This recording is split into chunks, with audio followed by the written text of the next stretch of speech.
For years, Jim Stafford, a renowned pop artist, remained silent about his relationship with the enigmatic songstress Bobbie Gentry. Join us as we unravel this fascinating narrative about Bobbie Gentry.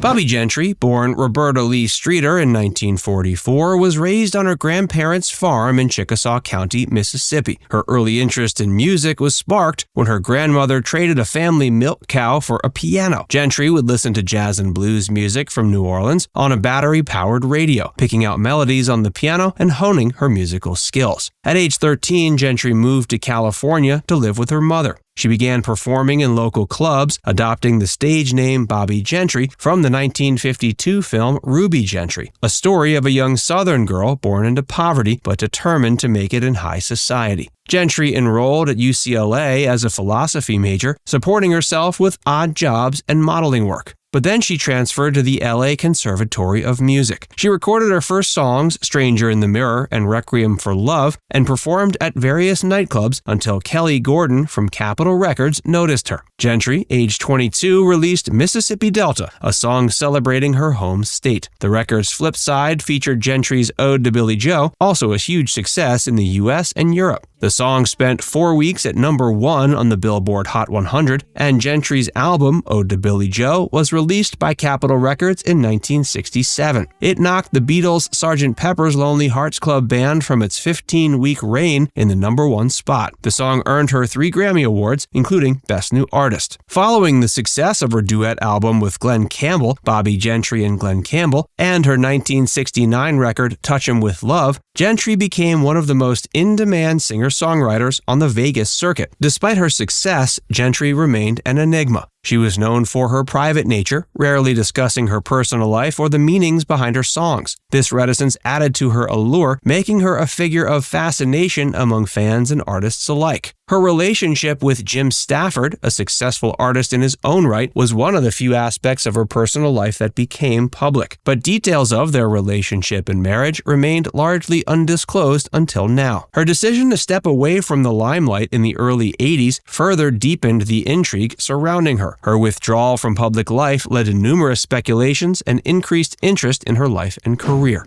A glimpse into her history with Jim Stafford. The relationship between Jim Stafford and Bobbie Gentry was not just a personal connection, but also a significant chapter in the annals of country and pop music. Their shared history is a tale of two talented artists crossing paths, influencing each other's work and leaving a lasting impact. Stafford, known for his self-deprecating humor and unique blend of country and pop, met Gentry during the height of her career. The relationship quickly blossomed, and they were married in 1978. This period marked a time of intense creativity for both artists, with Stafford's recollections painting a picture of a couple deeply immersed in their art. The couple settled down on a 120-acre horse farm outside of Memphis. Stafford's lighthearted approach to music contrasted with Jerry's more serious and introspective style, creating a unique synergy that was reflected in their work. Their marriage, though brief, was a period of intense creativity for both. Their union brought forth not only a creative partnership, but also a son, Tyler Gentry Stafford. After only 11 months, though, the couple parted ways. Despite the separation, the influence they had on each other's work was undeniable. Stafford's narratives suggest that Gentry's introspective style and storytelling prowess profoundly impacted his own music. And Gentry's later work showed traces of Stafford's humor and lightheartedness. Interestingly, even after their divorce, whispers of the couple's occasional outings together began to circulate within industry circles and among fans. These rumors painted a picture of a post-divorce relationship far from the norm. They were seen together in various settings, from casual lunches to attending music events.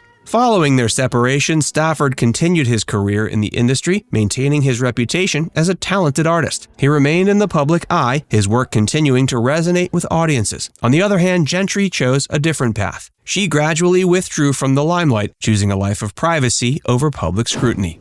Insights from Jim. Jim Stafford, in his recent revelations about Bobbie, has shed light on an aspect of Gentry that most may not be aware of: her comprehensive understanding and mastery of live entertainment. Stafford shared his experiences of working with Gentry in Las Vegas, expressing his admiration for her ability to excel in all aspects of a show. He was particularly impressed by her ability to choreograph performances. He recalled instances where she would direct background vocalists with precision, assigning each singer a specific note to hit. This demonstrated her keen ear for harmony and her ability to orchestrate a cohesive musical performance. Gentry's meticulous approach to her shows was another aspect Stafford highlighted. She would script her performances as if she was crafting a novel or a play, paying attention to every detail, from costumes and choreography to harmonies. Her efficiency and dedication to her craft were evident in every aspect of her performance. Stafford also emphasized Gentry's connection with her audience. She had a deep understanding of what her fans wanted and tailored her performances to meet their expectations. Contrary to the image of Gentry as a girl from the Mississippi backwoods, Stafford portrayed her as a brilliant creative force. He praised her songwriting skills, particularly highlighting her hit, Ode to Billie Joe. Stafford also credited Gentry's influence on other artists. He suggested that her storytelling style paved the way for songs like Harper Valley PTA and Delta Dawn. While these songs didn't directly mimic Gentry's work, they were inspired by her ability to create a vivid sense of place and narrative.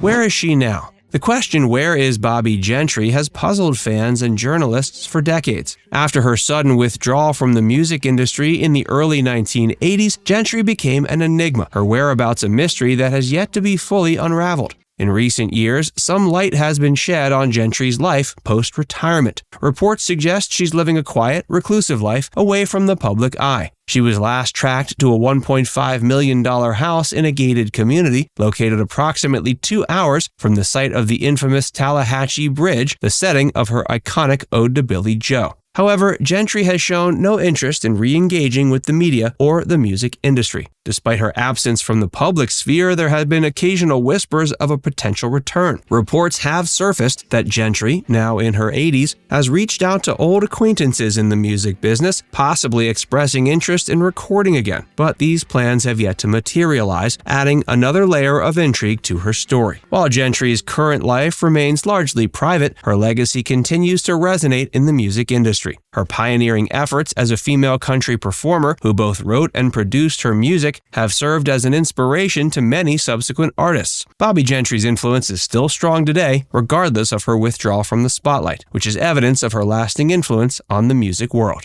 Now it's time to hear from you. What's your favorite song from Bobbie Gentry, and what part of this story was most surprising to hear about? Let us know in the comments section below.